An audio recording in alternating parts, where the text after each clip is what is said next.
أنا مشغول بليلى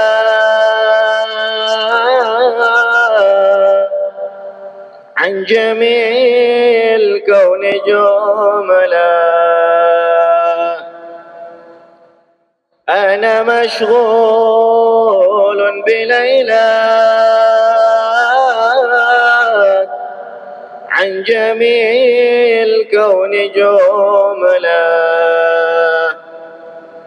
فإذا ما قيل من ذا قل هو صب المولى. أخذانه الروح حتى لم تباكي في فضله. أخذانه الروح حتى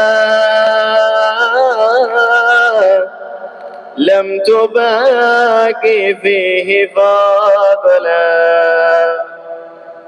راح أنسي راح قدسي ليست الراحة المضلة. نسمات القرب هبات من ربوع العامرية. نسمات القرب هبات من ربوع العامرية.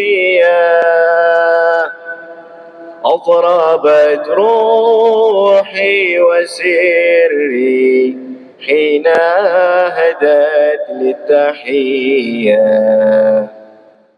وسرى في الكون منها نفحات عنبرية. وسرى في الكون منها نفحات عنبرية. فاروي عني من حديثي إن تكن يا سعد وهلا. إنه سر شريف ليس للأغيار يذكر. إنه سر شريف ليس للأغيار يذكر. إنه معنا لطيف عن جميع الناس يستر. غير عن عبد تقي صوفي صاف المحرر. غير عن عبد تقي صوفي صاف المحرر. ذي شريعة وحقيقة جمع الفرع وأصله. أين أرباب المثاني والعلوم اللدنية؟ أين أرباب المثاني والعلوم اللدنية؟ أين أصحاب المعاني والنفوس العلوية؟ أنا أدعو من دعاني هكذا حكم القضية. أنا أدعو من دعاني، هكذا حكم القضية، في خصوص لا عموم، علة من بعدنا هلا. أنا مشغول بليلى عن جميع الكون جملة. أنا مشغول بليلى عن جميع الكون جملة. فإذا ما قيل من ذا قل هو صاب المولى، والحمد لله رب العالمين. بسم الله.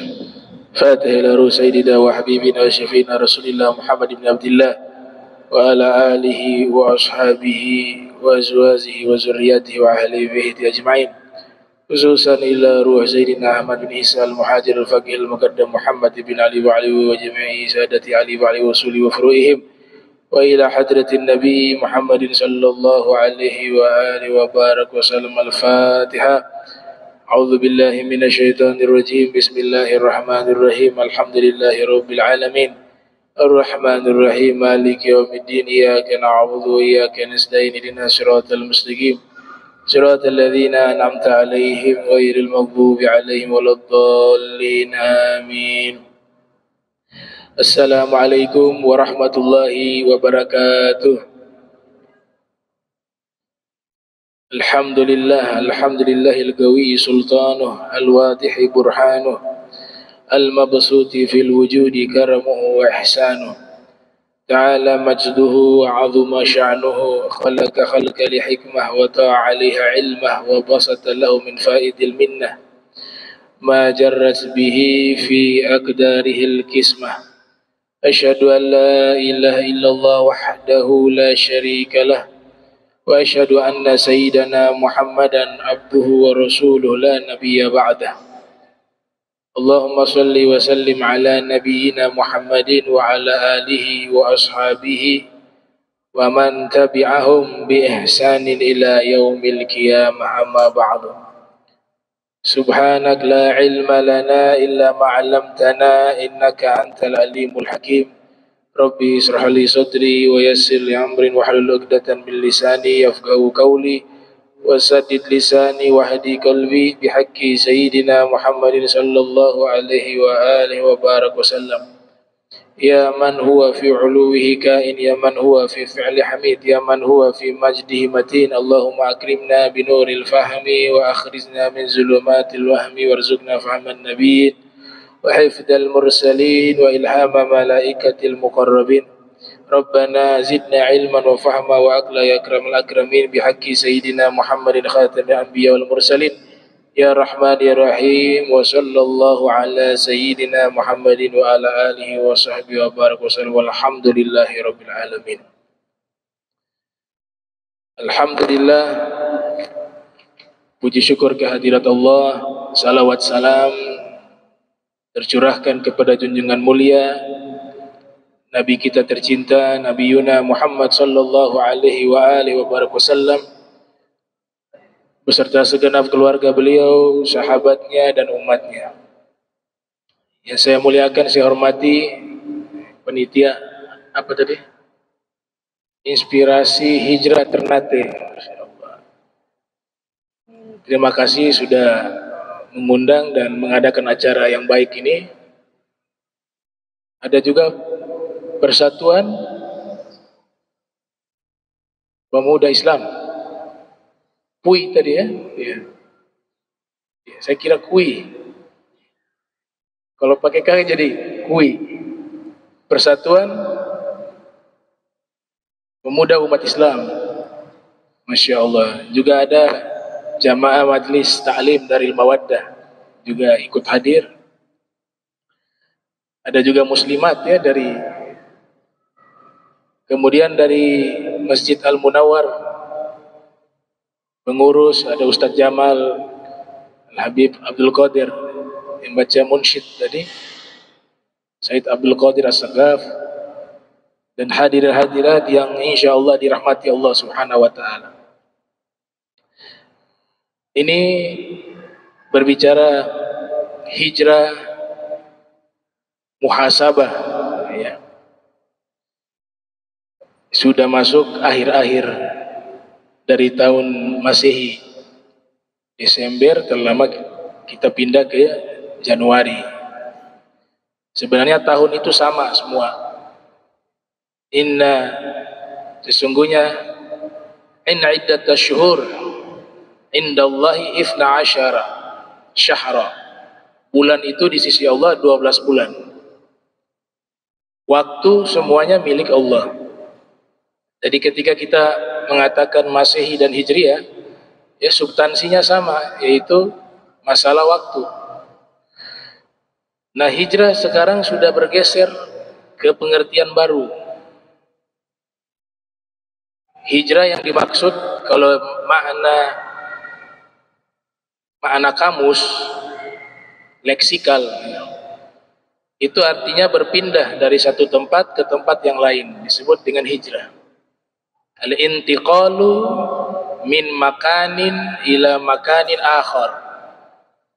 Berpindah dari satu tempat ke tempat yang lain, itu disebut hijrah dalam bahasa.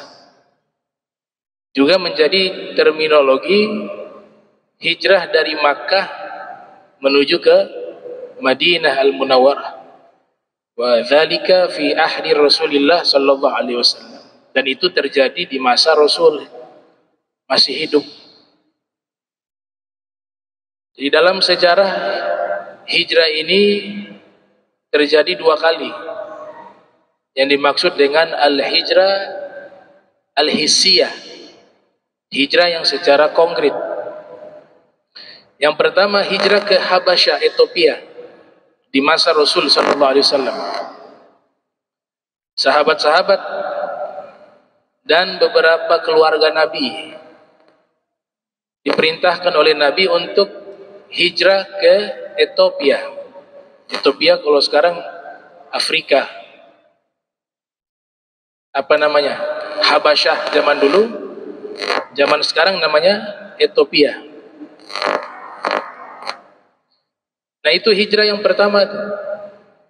Hijrah yang kedua, hijrah hissiyah, itu al-hijratu min Makkah al-Mukarramah ilal Madinatil Munawwarah. Pindah dari kota Makkah menuju ke Madinah Al-Munawwarah. Ini disebut hijrah hissiyah. Di saat itu ada yang hijrah karena pengen nikah. Bersamaan dengan hijrahnya Rasul dengan sahabat, atas perintah Allah berpindah dari kota Makkah menuju ke Madinah. Tapi ada juga orang di tengah-tengah mereka hijrahnya tujuannya adalah ingin menikahi seorang wanita yang ada di kota Madinah.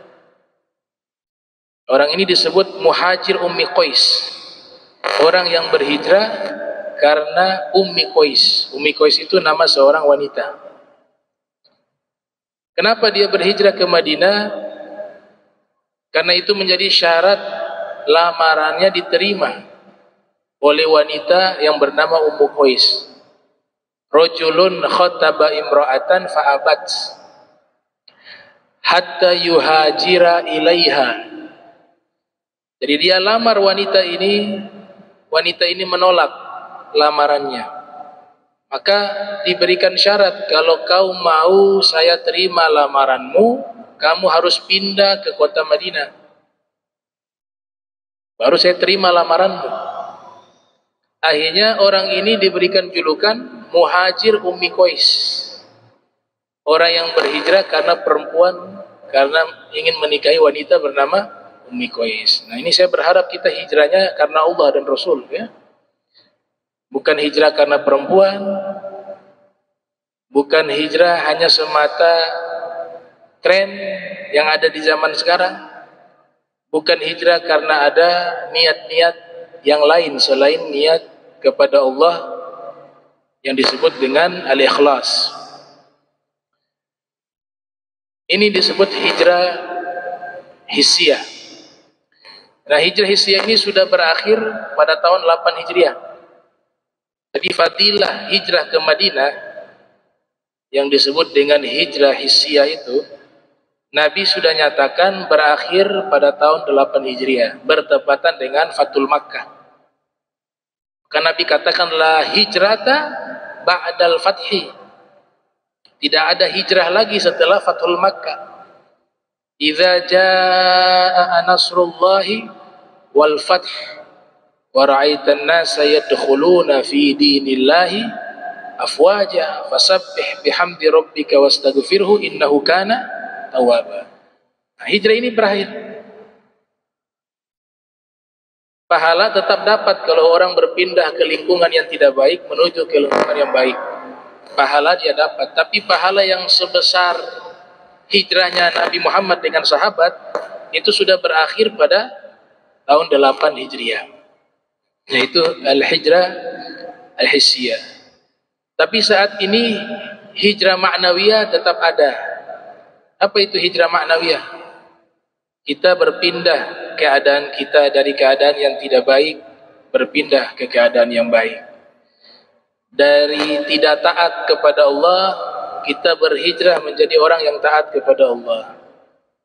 Dari akhlak yang tidak baik, kita berhijrah berpindah ke akhlak yang baik. Dari pembenci berhijrah menjadi pencinta. Nah, hijrah ini yang sekarang menjadi istilah. Ini sudah hijrah. Itu yang dimaksud hijrah ini, hijrah ma'nawi. Berlandaskan hadis Rasul sallallahu alaihi wasallam yang diriwayatkan oleh Imam Al-Bukhari di dalam sahihnya, yang lahir tahun 194 Hijriah, wafat 256 Hijriah. Al-muhajir man hajara ma nahallahu anhu. Orang yang berhijrah adalah orang yang meninggalkan seluruh yang dilarang oleh Allah Subhanahu wa taala. Itu hijrah ma'nawi. Nah, ini harus dijaga. Tidak mudah yang disebut istiqomah dalam perubahan, ya. Tidak mudah. Menjadi orang yang soleh atau orang yang berhijrah yang dimaksud dalam terminologi para ulama itu jangka panjang. Harus istiqomah sampai meninggal. Kalau hijrah balik lagi, hijrah balik lagi, jadi baik tidak baik lagi, baik tidak baik. Terus begitu. Sekalipun itu pintu tobat tetap terbuka, tapi belum ada kesungguhan. Makanya orang-orang hijrah terdahulu itu kalau hijrah langsung jadi wali. Para aulia dulu kalau hijrah, sekali hijrah jadi aulia. Sudah bisa mimpi berjumpa Rasul Muhammad SAW. Satu ayat bisa merubah keadaan mereka. Ini kita bicara hijrah tempo dulu, ya. Nah, bagaimana cara kita menjaga agar kita tetap dalam keadaan istiqomah dalam kebaikan setelah hijrah?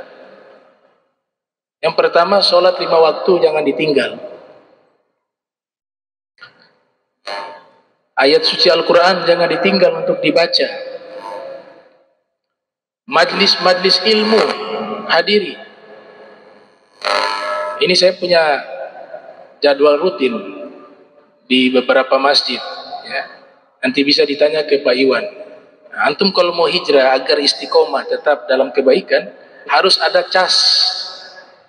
Kita manusia kayak handphone. Handphone itu kalau gak dicas 1 bulan habis dia. Kelamaan baterainya rusak. Antum gak cas 1 tahun, 2 tahun, 3 tahun, itu baterainya bisa rusak. Handphone itu 2 hari ada yang ngecas, ada yang sehari, ada yang 3 hari, tergantung mereknya. Nah, cas iman kita itu adalah majelis ilmu, mendengar nasihat. Ulama mengatakan 3 hari berturut-turut tidak isi ilmu, nasihat, hikmah, hatinya mati. 3 hari aja. Nah, ini lagi berhijrah, antum coba hadiri. Kalau tidak mampu semua, ya terlalu berat. Ada berapa masjid? Hampir setiap hari 5-6 masjid. Minimal sepekan 2 kali. Tidak bisa juga 1 kali. Ini yang menjaga hijrahnya kita nih. Istiqomah kita dalam kebaikan harus ada charger. Jadi 3 hari, ulama mengatakan 3 hari berturut-turut tidak diisi dengan ilmu, dengan nasihat, hati menjadi mati. Berarti cara yang paling ampuh, jangan biarkan 3 hari berlalu kosong dengan kesia-siaan. Harus diisi. Itu yang paling bagus tuh. Jangan sampai kurang dari 3 hari. 3 hari tambah 1 majlis hadir. Libur lagi 3 hari, berikut datang lagi gitu. Jangan lebih dari 3 hari. Apalagi ada yang sudah istiqomah nih, tiap hari ada. Mana Pak Ahmad? Pak Ahmad mantan kepala dolok. Oh ini baru kali ini beliau libur. Padahal biasanya hadir tiap hari itu. Itu orang sudah tua. Kadang berkendaraan sendiri ya. Tapi di setiap masjid ada majlis. Itu. Nah, jadi hijrah itu baru langkah awal. Langkah awal, belum puncak, belum. Langkah awal ini sudah bagus, alhamdulillah. Tinggal bagaimana kita tingkatkan itu, biar dia naik ke level yang lebih tinggi. Nah ini butuh yang namanya cas tadi. Cara casnya, sholat 5 waktu, rajin baca Al-Quran, berkumpul di majlis-majlis ilmu, berkumpul dengan orang-orang solihin, para ulama. Ini dia menjadi charger. Tuh. Tapi kalau kita mandiri gak bisa. Gak bisa. Secara mandiri gak bisa. Saya ambil contoh. Dulu ada tokoh-tokoh sufi yang nama mereka sampai saat ini kita mengenalnya. Itu juga adalah orang-orang yang berhijrah. Al-Imam Ibnu Qudamah Al-Maqdisi menulis kitab At-Tawwabin. Ini sebenarnya kitab orang-orang hijrah. Mereka yang dulunya tidak baik, namun ketika hijrah dengan sungguh-sungguh menjadi aulia. Ini kitab yang sangat bagus untuk dibaca. Ditulis oleh ulama mazhab Hambali bernama Ibnu Qudamah Al-Maqdisi. Ya, lahir tahun 500. Ya, abad 5 Hijriah. Naam. 541 lahir. Namanya Imam Ibnu Qudamah Al-Maqdisi. Di situ diceritakan biografi orang-orang yang berhijrah, yang dulu mereka bukan orang baik, tapi ketika mereka berhijrah, berubah mereka menjadi orang-orang soleh, menjadi para aulia. Di antaranya Fudail bin Iyad. Imam Fudail bin Iyad termasuk salah satu guru Imam Syafi'i. Tabarrukan. Dulu perampok.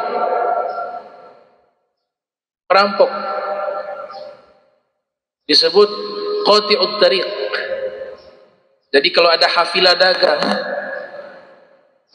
di gurun pasir ya, di padang Sahara, karena mereka ini sering merampok tuh pedagang-pedagang yang lintas di wilayah mereka. Sampai-sampai orang kalau mendengar namanya Fudail bin Iyad ketakutan. Karena dia kepala perampok. Satu kali ngobrol di pasar, ini pedagang mau berangkat. Mereka mengatakan, kita kalau berangkat dagang harus hati-hati. Kenapa? Karena ada satu wilayah kepala perampoknya ini sangat terkenal, sangat kejam. Siapa namanya? Namanya Fudail bin Iyad. Padahal orangnya ada di situ. Ini nasihat pertama masuk ke hati. Oh, sebegitunya saya ya, sampai orang takut. Belum merubah dia menjadi baik. Satu ketika dia lihat ada wanita cantik pergi ke tempat pemandian air panas, namanya hammam. Hammam itu sejarahnya itu adalah pemandian air panas. Zaman dulu itu di wilayah di Jazirah Arab, di Irak dan sekitarnya, itu ada menyediakan tempat pemandian khusus laki-laki ada, khusus perempuan ada. Airnya itu air panas, disebut dengan hammam. Hammam dalam Al-Quran disebut air panas di neraka ma'in hamim. Ma'in hamim, air yang sangat panas. Tapi kosakata ini sekarang berubah menjadi kamar mandi. Iya. Mau kemana? Mau ke hammam, kamar mandi. Tapi sejarah asalnya itu adalah pemandian air panas. Karena kamar mandi mereka zaman itu air susah. Mereka punya rumah zaman dulu Kak, kayak seperti kita, ada toilet, ada kamar mandi. Ya, rumah tanpa kamar mandi, tanpa toilet. Kalau toilet mereka pergi di gurun pasir yang jauh. Mandi juga di tempat pemandian air panas. Akhirnya dijadikan kosakata kamar mandi, hammam. Nah, Imam Fudail bin Iyad dia melihat ada wanita cantik masuk ke hammam. Punya niat tidak baik. Nanti ini perempuan mandi, saya mau ngintip. Ternyata ketika perempuan itu sudah masuk ke tempat itu, ke hammam tadi, Fudail naik di atas dinding itu dengan niat ingin melihat wanita itu mandi. Baru sampai di atas, belum sempat melihat itu wanita, terdengar ada yang membaca Al-Quran. Alam ya'ni lilladzina amanu an takhsha'a qulubuhum li dzikrillah. Surat Al-Hadid. Kapan lagi orang-orang hati mereka khusyuk ketika mengingat Allah? Ternyata ayat ini tembus sampai ke sanubarinya. Dia mengatakan, Al-an ya Rabb, sekarang ini saya akan khusyuk mengingatmu ya Allah. Dia turun dari dinding, dari tembok itu yang ingin dia batalkan niat untuk mengintip wanita itu. Saat itu juga dia berubah menjadi seorang wali min auliyaillah. Khusyuk, sholatnya menangis. Kalau doa malu, angkat tangan. Beliau kalau doa gak pernah angkat tangan. Ditanya, kenapa tidak angkat tangan? Saya malu, kedua tangan saya yang pernah kotor dulu, pernah bermaksiat, merampok. Tangan yang kotor ini saya malu mengangkat ke hadapan Allah, itu saya malu. Akhirnya sudah berubah menjadi Fudail bin Iyad. Nah, ini salah satu orang yang berhijrah dengan sungguh-sungguh, dia berubah menjadi orang besar. Kitab-kitab tarajum yang membahas tentang managib, biografi para aulia kaum solihin, pasti akan menulis nama beliau. Antum baca Hilyatul Aulia, ada Imam Fudail bin Iyad, karya Abu Nuaim Asbahani. Antum baca kitab Tabaqatul Aulia, karya Ibnu Mulaqin, namanya ada di situ, biografinya ada di situ. Antum membaca kitab Tazkiratul Aulia, namanya ada di situ. Membaca kitab At-Tawabin, hampir semua kitab tarajum membahas beliau, khususnya tarajum para sufi. Ada satu kitab, kalau sudah ada terjemahannya bagus tuh. Kitab ini menjelaskan biografi sufi, seorang sufi, tapi juga pendekatan apa, perilaku dia sehari-hari seperti apa, ibadahnya dia seperti apa, akhlaknya dia seperti apa. Ya. Itu kitab, kalau kita baca, kita pelajari, kita bisa ambil sebagai apa, pedoman hidup kita. Mereka ini kan manifestasi daripada pola kehidupan Nabi Muhammad SAW. Kita ikut mereka sama seperti ikut Rasul. Ya karena mereka yang menerjemahkan biografi kehidupan Nabi Sallallahu Alaihi Wasallam. Nah, kitab ini berjudul Al-Mukhtar min Manaqibil Akhyar, karya Ibnu Athir. Ajib kitab ini. Di situ kita bisa bercermin, ya. Nabi katakan al-mu'minu mir'atul mu'min, itu benar adanya. Orang beriman cerminan orang beriman. Ketika membaca biografi hidup mereka, kita menjadi berkaca. Oh, ternyata kita ini seperti ini, masih jauh. Ternyata aib kita masih banyak. Itu fadilah membaca manaqib para aulia dan solihin. Kemudian akan ada muncul semangat kalau mereka punya ibadah seperti itu, paling enggak sekian persen saya mau tiru. Qadaman ala qadamin biziddin auza'i, ya, selangkah demi selangkah. Ini bagi yang ingin mengetahui bagaimana golongan asfiya dalam ibadah mereka, akhlak mereka, keseharian mereka, ucapan hikmah mereka, baca kitab itu bagus. Al-Mukhtar min Manaqibil Akhyar. Dan ini sudah diringkas juga oleh Profesor Dr. Said Muhammad bin Alwi Maliki. Ya, diringkas nama kitabnya Al-Mukhtar min Kalamil Akhyar. Itu ringkasan semuanya dari kitab itu. Al-Mukhtar min Manaqibil Akhyar. Ini contoh yang pertama. Contoh yang kedua, orang yang berhijrah kemudian berubah menjadi seorang wali, Malik bin Dinar. Kalau Fudail bin Iyad perampok, kalau ini preman. Mantan preman. Orang lewat di jalan dipalak. Diminta uang jalan. Suka berkelahi. Pemabuk, mudminul khamr. Jadi preman-preman yang di pasar takut kepada beliau. Malik bin Dinar. Tapi lihat bagaimana ketika dia menikah. Menikah dapat istri yang soleha. Nah, ini juga nih. Kalau mau jadi baik cari istri soleha. Nanti berubah. Peran istri itu sangat besar. Jangan ini laki-lakinya tidak baik, nikah sama wanita tidak baik. Melahirkan anak yang tidak baik. Suaminya malas sholat. Malas sholat 5 waktu. Malas hadir majlis. Malas baca Al-Quran. Nikah sama istri yang sama. Malas sholat. Malas baca Al-Quran. Tidak suka dengan apa? Ilmu. Tidak suka majlis ilmu. Anaknya sangat sulit jadi orang baik. Sulit.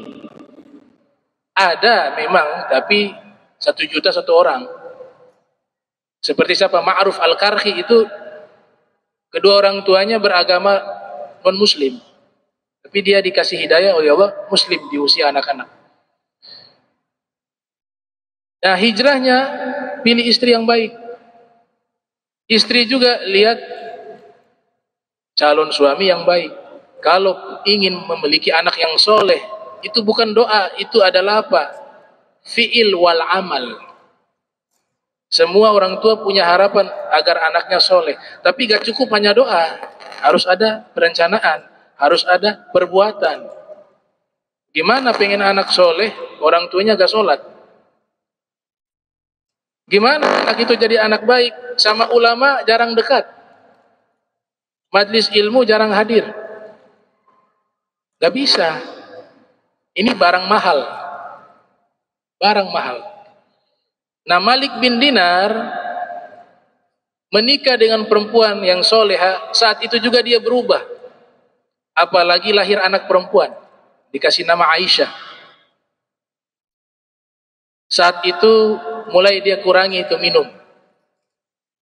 Anaknya ini dikasih oleh Allah, bisa mengeluarkan nasihat. Wahai ayah, ini minuman haram. Anaknya masih kecil. Baik nak, Karena dia sayang sekali sama anaknya. Dia buang itu minuman keras. Anak katakan lagi kepadanya, ayah, saya lihat ayah gak pernah sholat. Coba ayah sholat. Baik nak, ayah sholat. Lama-lama ini jadi orang baik nih Malik bin Dinar. Barokah menikah dengan wanita soleha, lahirlah anak perempuan yang baik. Tapi Allah berkehendak lain. Lagi dia semangat-semangatnya taat, ibadah. Lagi cinta-cintanya kepada anak perempuannya, kepada istrinya juga. Allah takdirkan anak itu meninggal dunia. Anaknya meninggal dunia. Akhirnya berubah lagi menjadi jahat. Disinilah syaitan memiliki kemampuan bisa menguasai seseorang dalam keadaan orang itu frustasi, putus asa. Makanya dalam agama kita dilarang, gak boleh berputus asa. Sedih, silakan sedih, manusia, tapi jangan berlebihan dalam kesedihan. Begitu juga senang, bahagia, silakan kau senang, bahagia, tapi jangan berlebihan dalam senang dan berbahagia. Semua diletakkan di tengah. Malik bin Dinar berubah jadi jahat lagi, kembali jadi preman, mabuk, sampai satu ketika dia cerai dengan istrinya. Dia frustasi dengan anaknya yang Allah ambil, meninggal dunia. Akhirnya satu malam dia mabuk, tertidur di emperan jalan. Mimpi dia, ketika bermimpi itu dikejar sama ular naga. Dia lari, ingin menyelamatkan diri sampai naik ke satu puncak. Di atas puncak ketemu orang tua, kakek yang sudah sangat tua. Malik bin Dinar minta tolong kepada sang kakek, wahai kakek, tolong saya, ini ular di bawah ini, ular naga ini, ular yang sangat besar ini. Dia mengejar saya, ingin memangsa saya, tolong saya. Kata kakek tua itu, bagaimana saya mau tolong? Saya ini sudah tua, saya gak bisa tolong. Coba kau naik ke atas. Naiklah ini Malik bin Dinar ke atas. Sampai di puncak bukit, dia bertemu dengan putrinya yang dia cintai dalam mimpi.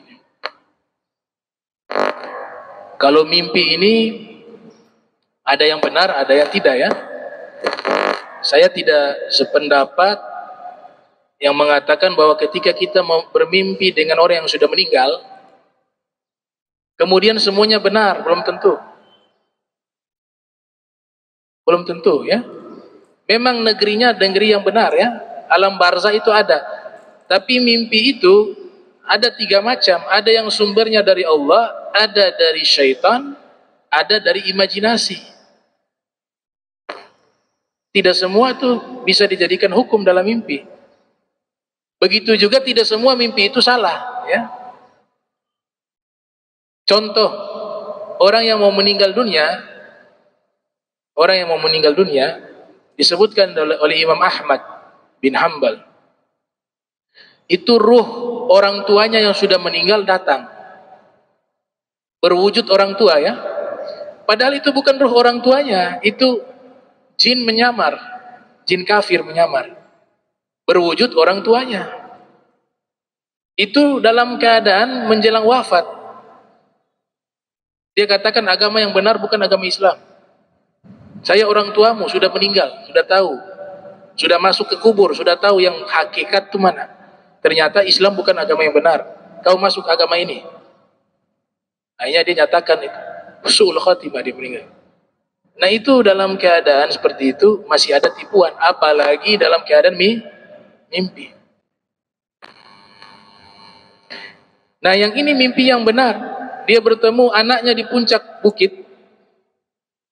Anaknya menolong Malik bin Dinar. Kemudian anaknya mengatakan, wahai ayah, kau tahu tidak ular yang mengejar kamu itu? Itu adalah amal burukmu di dunia. Kau banyak melakukan dosa sehingga dosa itu menjadi kuat. Diibaratkan seperti ular. Kau tahu tidak wahai ayah, orang tua yang kau minta tolong tadi. Iya. Nah, itu adalah amal baikmu di dunia. Amalmu sedikit, makanya lemah kayak orang tua, gak bisa tolong kamu. Wahai ayah, ayah gak perlu sedih sama saya sekarang hidup nyaman di akhirat. Tapi saya pesankan kepada ayah, ayah berubahlah jadi orang baik, agar kita bisa bertemu di surganya Allah subhanahu wa ta'ala. Subhanallah, dia bangun dari tidur langsung berubah jadi wali min auliyaillah. Siapa? Malik bin Dinar. Itu hijrah dia.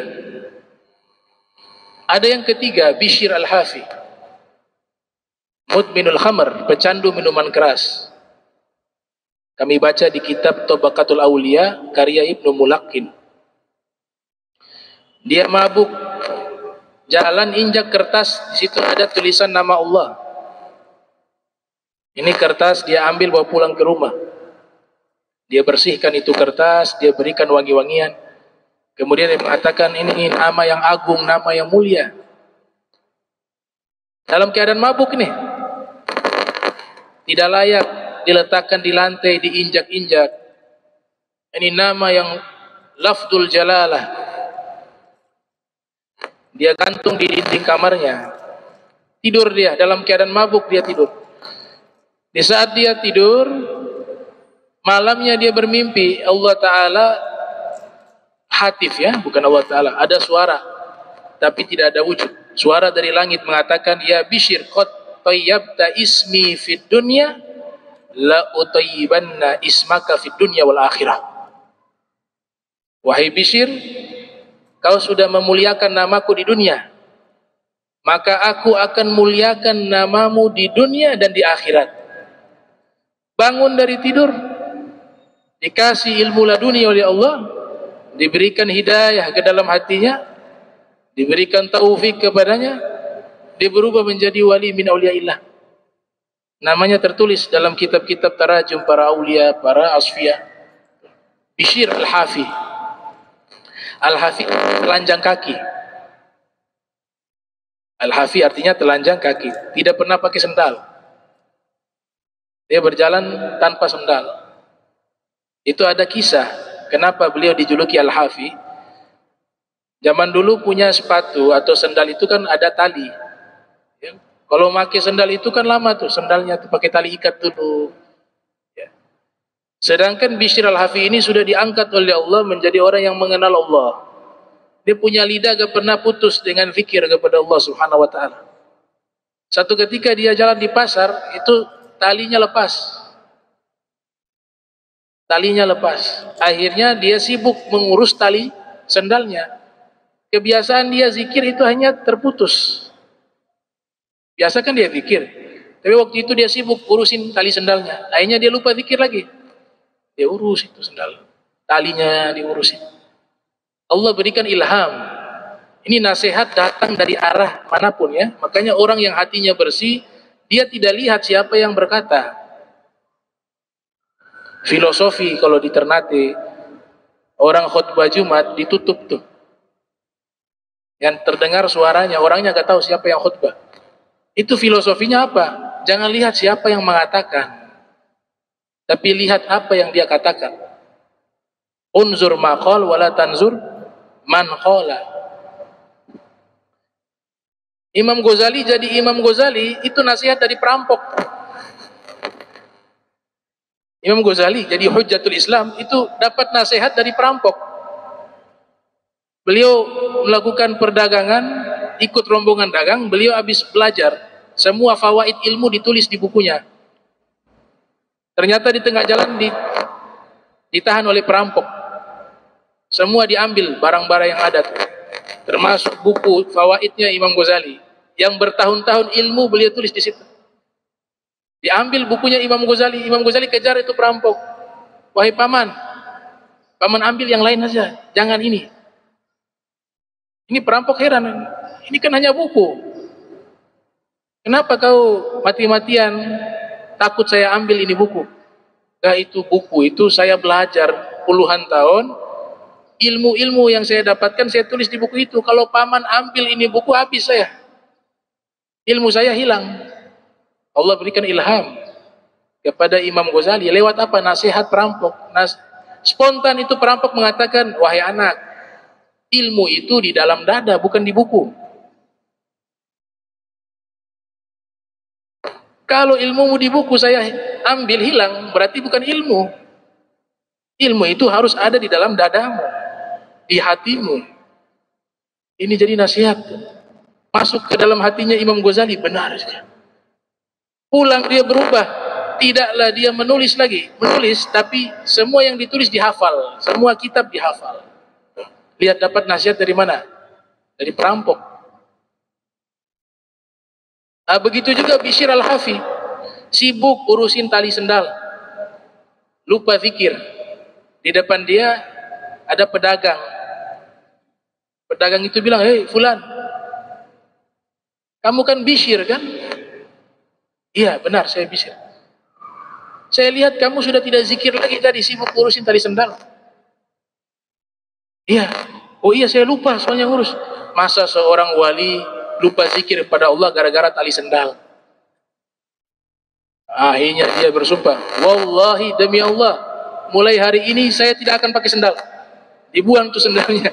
Karena ini sendal memutuskan saya mengingat Allah Subhanahu wa taala.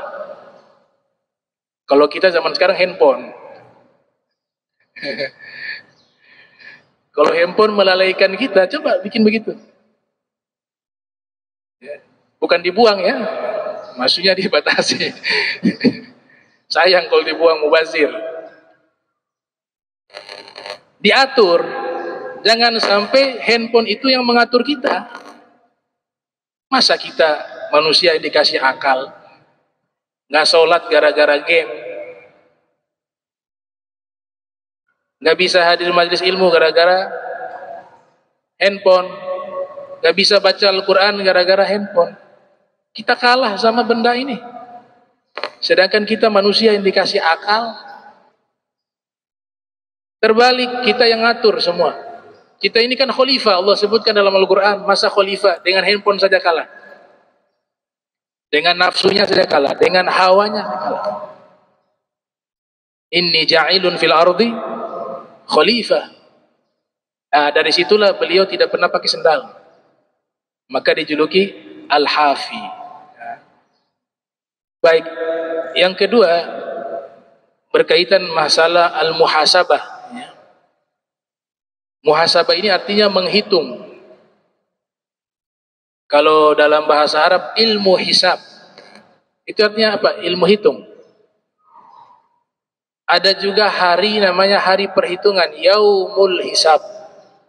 Dalam talqin tuh, wa annal mauta haqqun wa annal qabra haqqun wa anna na'imahu haqqun wa anna adzabahu haqqun wa anna su'al munkar wa nakir fihi haqqun wa annal ba'tha haqqun wa annal hisaba haqqun. Ada yang namanya hisab, perhitungan. Di yaumil qiyamah semua amal kita dihitung oleh Allah Subhanahu wa taala, maka disebut yaumul hisab. Ada ahli hisab. Ahli hisab zaman sekarang jadi dua tafsir. Perokok disebut ahlul hisab, dan orang yang paham tentang ilmu falak atau bahasa modern astronomi, menghitung-hitung, oh tahun depan sudah tanggalnya sekian Ramadan, jatuh pada tanggal sekian. Oh Idul Fitri jatuh tanggal sekian. Padahal perhitungannya jauh, ada yang sampai 100 tahun, ada yang sampai 200 tahun sudah ada penetapannya. Itu menggunakan ilmu hisab. Nah hisab ini hasaba yuhasab, hasaba yuhasibu, muhasabah. Muhasabah dari kata itu, hasaba yuhasibu, muhasabah. Ada pakai ziyadah alif. Ziyadah alif artinya apa? Muqabalah. Ada dua pihak dalam ilmu bahasa Arab. Maknanya apa? Orang yang ingin menghitung dirinya, dia harus ada dua, ada lawan, gak bisa sendiri. Maknanya apa? Dirinya menghisap tubuhnya. Sekali lagi ya, karena ada alif. Dirinya menghisap anggota tubuhnya. Itu muhasabah yang paling benar. Muhasabah yang paling benar itu. Jadi bukan hanya merenung, saya perbaiki ini, ya. Filosofinya di situ secara bahasa ada alif, harus ada dua pihak. Muqabalah, yaitu dia menghisap dirinya sendiri. Mulai dari anggota tubuh, mulai dari mata, mulai dari tangan, kaki, kemaluan, perut. Ini kan dalam ilmu tasawuf 7 anggota tubuh yang berbuat dosa. Lisan, sesuai juga dengan pintu neraka jumlahnya. Hasibu anfusakum qablaan tuhasabu. Hisaplah diri kalian sebelum kalian dihisap oleh Allah Subhanahu wa taala. Jadi caranya ini kita ngikut metodenya orang soleh. Dulu di Turki, masa runtuhnya Daulah Utsmaniyah, itu kan muncul ulama-ulama besar sebenarnya. Ada dalam bidang akidah namanya Syekh Mustafa Sobri. Itu ulama Turki, ahli teologi Islam, hijrah ke Mesir. Tapi ada juga ulama namanya Badi'uz Zaman, Said Nursi, menulis tafsir Nur. Beliau punya cara mengintrospeksi diri itu luar biasa. Dan ini cara yang paling benar dalam muhasabah. Kalau umumnya kan muhasabah kita merenung sama-sama ya, kita perbaiki diri kita, yaitu umum. Itu cara umum. Kita ambil yang khos, muhasabah yang khos, sehingga bisa merubah diri kita. Beliau itu sebelum tidur, Badi'uz Zaman Said Nursi, setiap hari beliau muhasabah. Gak tunggu setahun sekali, tidak tunggu sebulan sekali. Setiap malam muhasabah. Ini yang pertama. Jadi muhasabah itu harus setiap hari. Karena kita manusia biasa, pasti setiap harinya ada kesalahan. Baik yang disengaja maupun yang tidak disengaja. Baik yang terlupakan atau khilaf, maupun dilakukan dengan sengaja. Beliau sebelum tidur, beliau, wahai tangan, ini namanya muhasabah sesuai dengan lafaz. Ada dua pihak, dirinya dan anggota tubuhnya. Wahai tangan, hari ini dosa apa yang telah kau lakukan? Sambil dia ingat tangannya tadi, dia lakukan apa? Dia ingat, oh ternyata, contoh, misal, tadi saya ada mukul orang. Tadi saya ada dorong orang. Tadi ada pinjam barang orang tanpa izin. Digunakan ini menggunakan tangan. Maka dia katakan, wahai tangan, dosa-dosa tadi kau minta ampun sama Allah, wahai tangan. Baru dia istighfar. Mata begitu, tadi lihat apa? Satu hari tadi. Oh ada lihat maksiat ini, lihat ini. Wahai mata, malam ini kau taubat kepada Allah. Setelah semua anggota tubuhnya yang berpotensi melakukan dosa dihisap oleh dirinya, baru setelah itu dia bertobat secara keseluruhan. Ya Allah saya. Nah, kalau sudah katakan saya berarti dirinya. Saya bertobat. Ini muhasabah tingkat tinggi. Kalau antum praktekkan 40 hari, setiap hari antum berubah menjadi orang yang magomnya Allah naikkan. Makanya dulu ada tokoh sufi namanya Abul Haris Al-Muhasibi.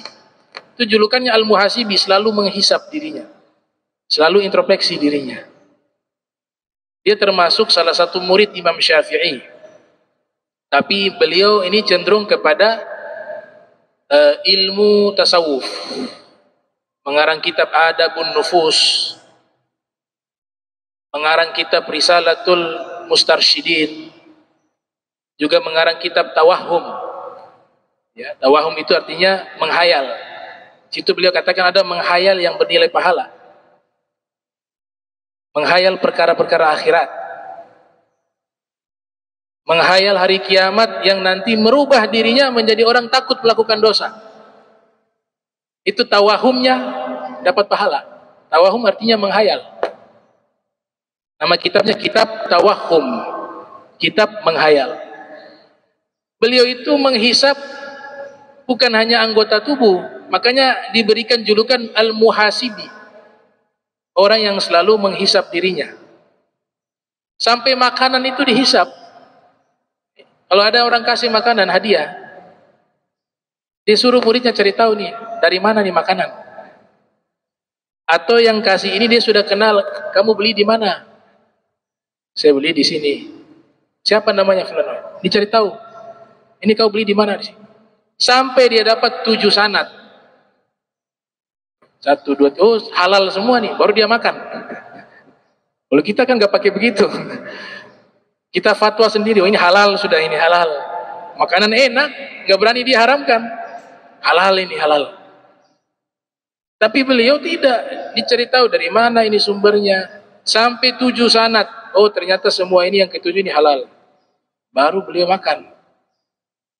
Jauh ya kita. Nah itu makanya ini cermin. Mereka bisa seperti itu wajar. Diangkat oleh Allah jadi seorang wali min auliillah karena tirakatnya luar biasa. Itu beliau lakukan setiap saat, setiap waktu sampai-sampai Allah berikan keramat. Tuh. Kalau mau makan ternyata makanan itu syubhat, belum masuk haram, syubhat. Hukumnya halal juga belum dipastikan, haram juga belum pasti. Baru syubhat. Diambil itu makanan, uratnya beri kode. Ada gerak. Oh ini haram, syubhat, gak boleh. Gak jadi. Kalau halal, dia tunggu nih urat. Kalau urat ini tidak berikan kode, berarti halal. Tapi kalau uratnya gerak satu, nah itu berarti syubhat.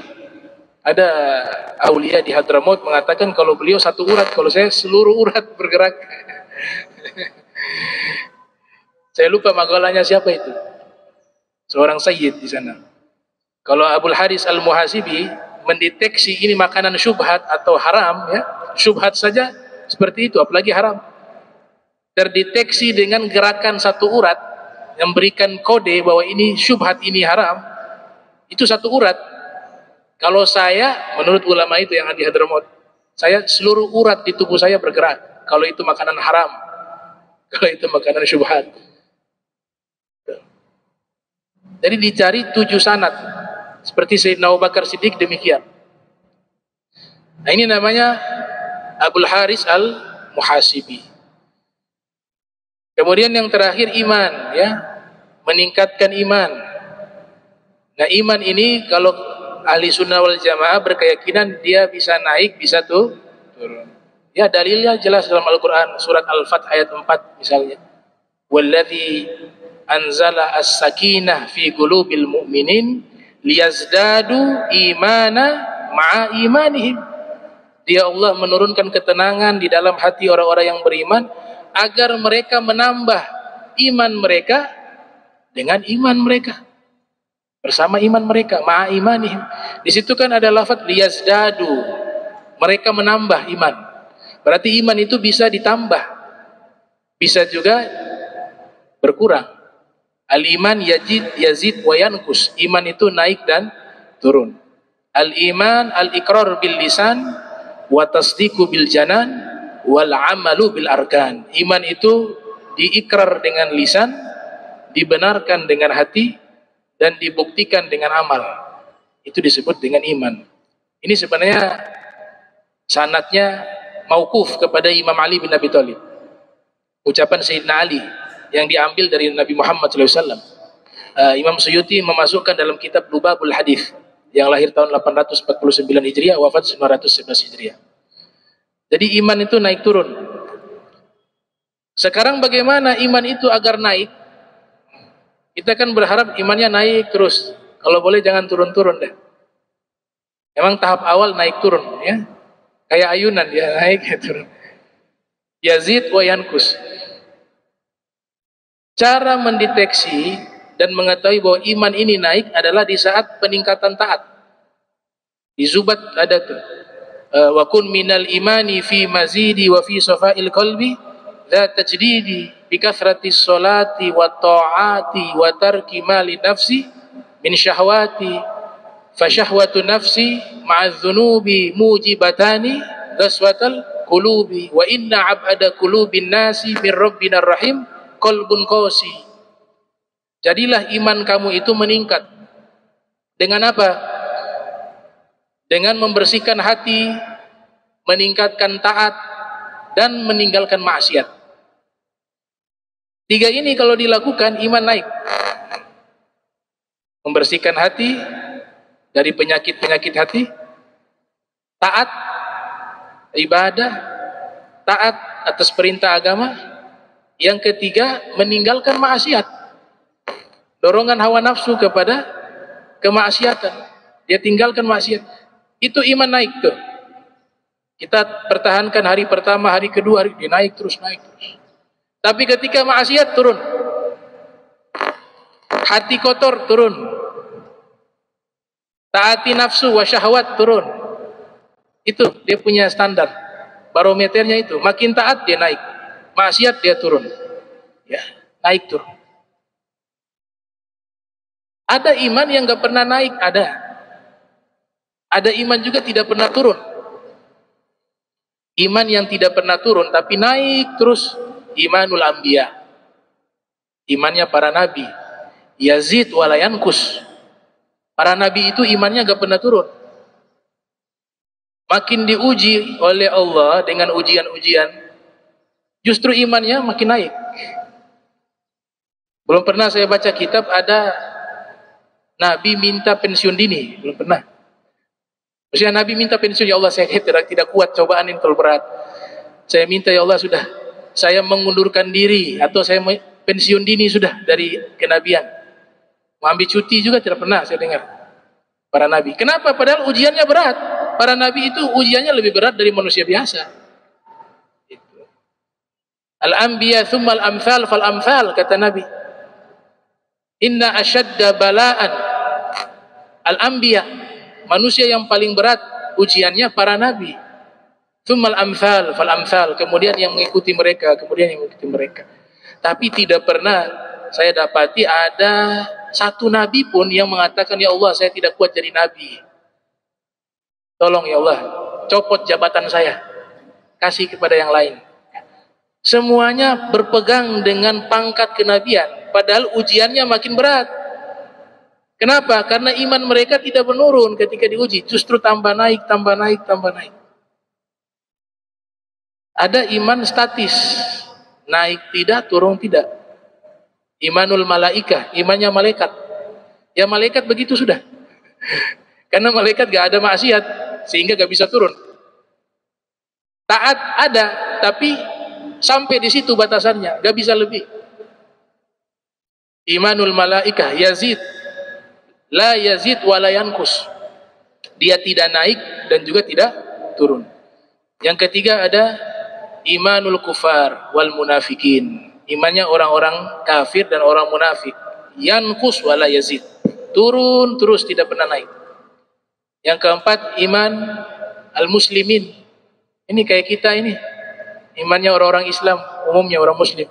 Yazid wa yankus, naik turun. Hari ini naik, besok turun. Besoknya naik lagi, turun lagi. Cuma masalahnya kadang-kadang naik 5, turun 10. Itu masalahnya. Naik nih 5 nih, turun 10. Naik lagi 5, turun 10. Kayak kapal feri itu, ya. Langkah 10, mundur 30. Jadi kalau kita lihat kayak bukan maju, mundur. Iya kan? Itu gambaran iman, naik turun. Imannya jin, ada yang tanya juga, kalau jin bagaimana, Bib? Jin sama kayak manusia. Yazid wa yankus. Ada yang naik, ada yang turun. Kecuali iblis. Iblis imannya turun terus. Karena sudah dinyatakan di dalam Al-Quran dan dijelaskan oleh Imam Ghazali bahwa dia tidak akan pernah bertobat. Tidak pernah bertobat. Kesempatan tobatnya tetap terbuka, tapi dia yang tidak mau bertobat kepada Allah Subhanahu wa ta'ala. Nah, ini 3 poin ya terkait masalah hijrah. Kemudian tadi muhasabah dan iman. Terakhir saya tutup, ada nasihat berharga nih. Ini nasihat ini luar biasa. Nasihat ini luar biasa. Luar biasa nasihat ini. Dari Imam Hasan al-Basri, tabi'in, ya, lahir 21 Hijriah, wafat 110 Hijriah. Berguru kepada Imam Ali Ibn Abi Thalib dan juga beberapa sahabat lainnya dan para tabi'in senior juga. Ada satu nasihat beliau mengatakan begini, innal abda la yazalu bi khairin ma kana lahu min nafsihi wa'idhun. Innal abda la yazalu bi khairin ma kana lahu wa'idhun min nafsihi wa kanat al muhasabatu min himmatihi. Orang itu senantiasa dia itu baik jika masih ada penasehat di dalam dirinya. Penasehat di dalam dirinya. Ini kita kasih nasihat punya manfaat, ya, punya manfaat, bukan tidak ada manfaat, ada manfaat orang memberikan nasihat, apalagi sudah datang mendengar, itu pilihan Allah Ta'ala. Gak semua dikasih kesempatan berjam-jam duduk mendengar nasihat. Ada yang tidak kuat juga, tidak kuat, 10 menit sudah ada yang tertidur. Tapi subhanallah 1 jam, ini sudah 1 jam ya, masih bisa dengar. Itu satu poin penting tuh, ya. Tapi Imam Hasan Basri mengatakan apa? Penasehat yang paling manfaat bagi diri kita sendiri. Saya mau sampaikan sampai 5 jam, 6 jam, tapi dalam hatinya gak ada penasehat, asarnya hanya sekian persen. Tapi di dalam diri kita ada penasehat, kita lakukan kebaikan. Sudah bertahun-tahun istiqomah dalam majlis ilmu misalnya, tahu-tahu dalam hati ini muncul rasa malas, aduh, kayak saya keluar saja nih. Ini orang paling rugi nih. Orang lain lagi susah payah masuk ke komunitas yang baik, dia sudah berada di tempat yang baik, dia keluar. Nah, ketika dia keluar, dia putuskan untuk keluar dari komunitas yang baik itu, dia duduk sendirian.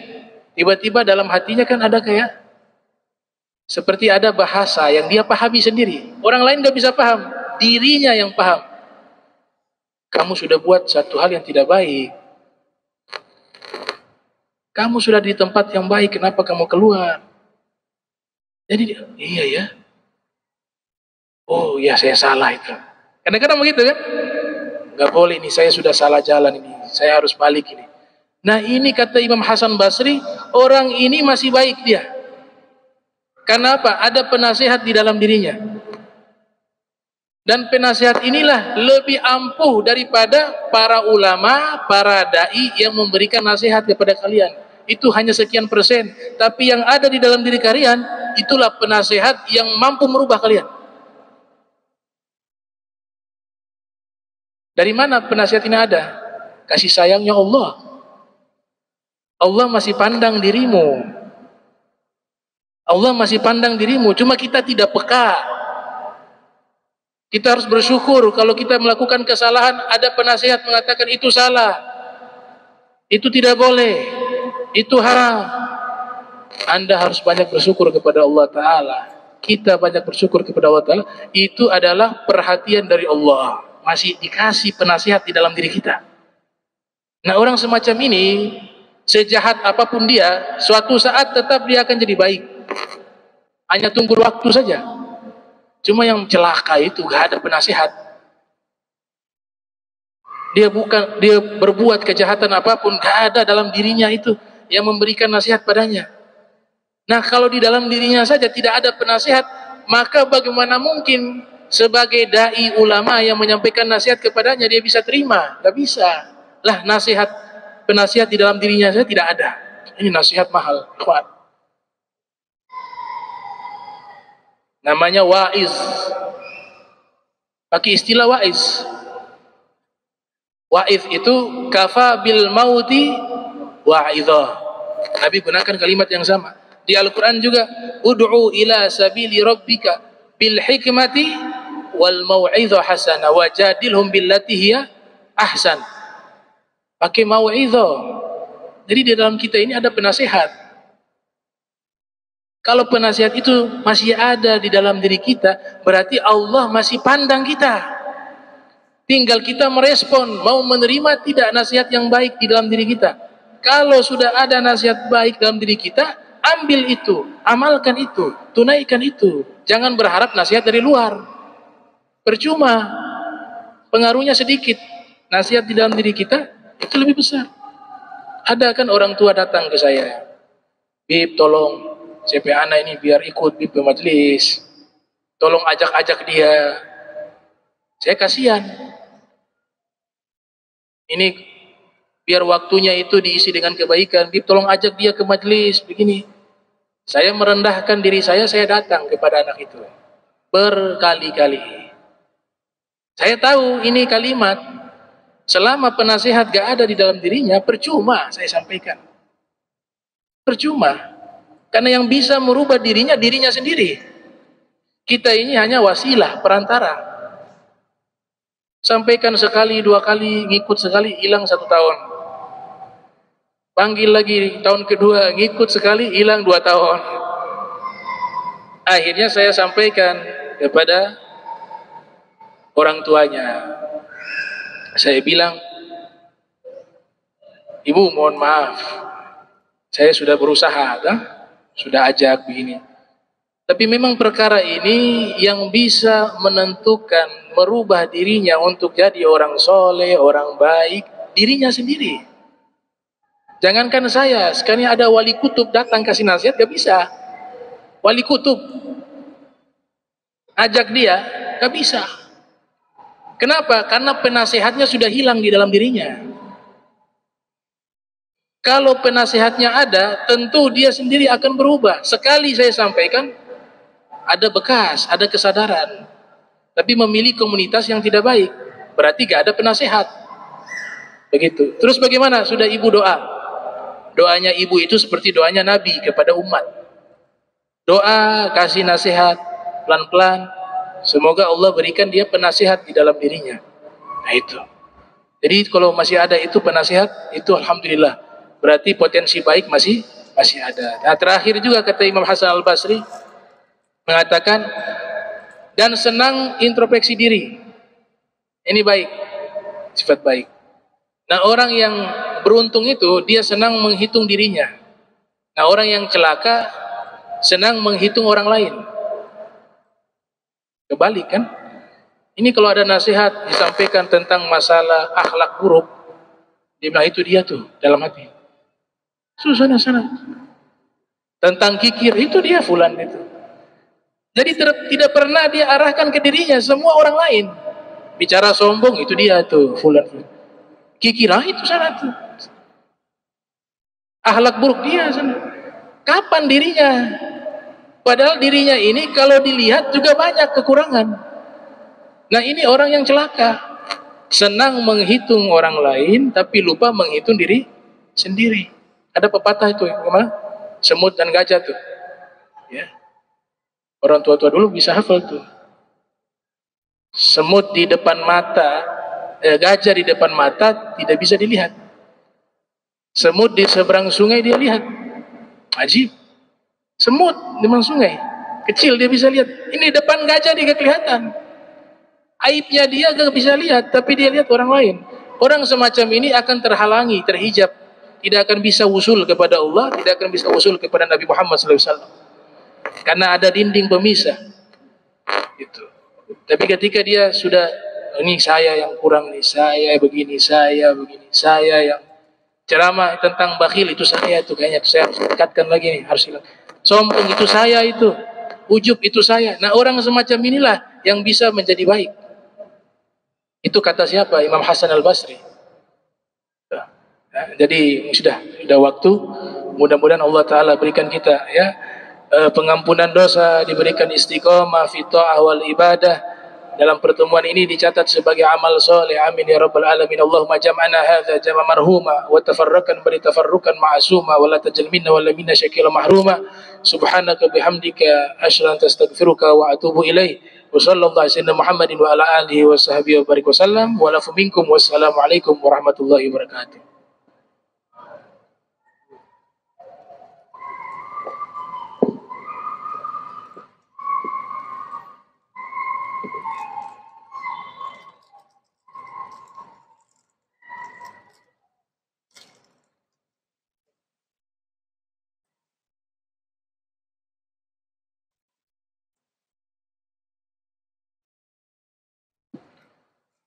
سلام سلام كمسك الختام عليكم وحبابنا يا كرام ومن ذكرهم موسنا في ظلام ونور لنا بين هذا الأنام سلام سلام كمسك الختام عليكم وحبابنا يا كرام ومن ذكرهم موسنا في ظلام ونور لنا بين هذا الأنام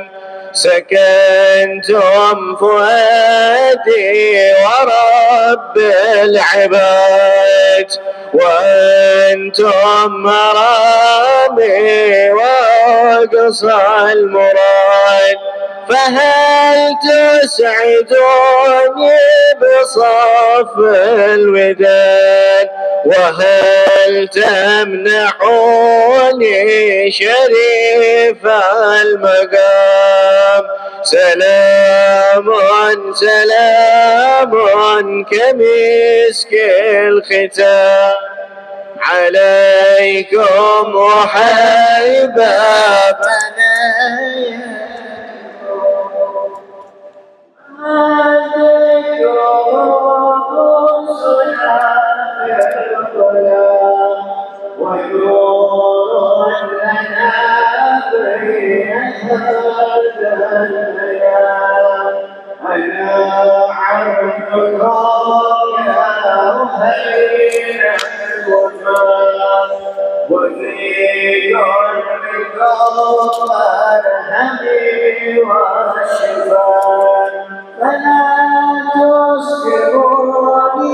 بطال الجفا ومنوا بواصل ولو في المنام سلام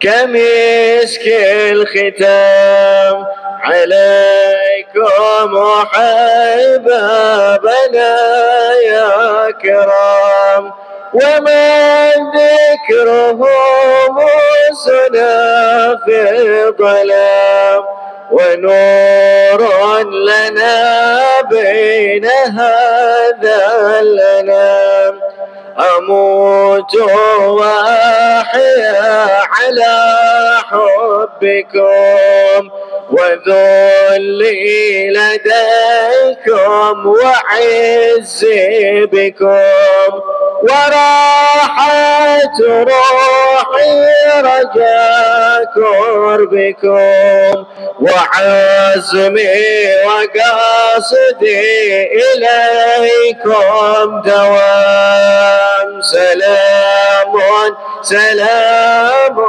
كمسك عليكم محمد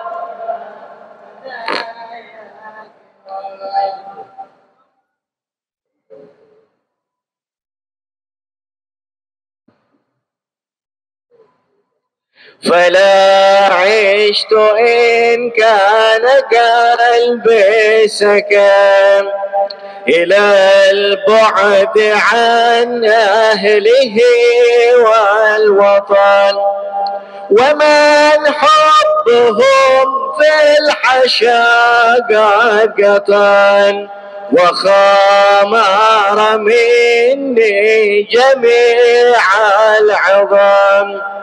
إذا مر بالقلب ذكر الحبيب وود الحقيقي وذاك الكثير، يميل الكميل القضيب الرطيب، ويهتز من شوقه والغرام. أموت وما زرت ذاك الفنان، وتلك الخيام وفيها المنى، ولا مدن يوما مع من دنا لأثم المحيا وشرب المدام. عسى الله يشفي غليل الصدور بوصل الحبايب وفك القيود، فرب رحيم كريم ودود يجود على من يشاء بالمرام. سلام سلام كمسك ختام عليكم وحبابنا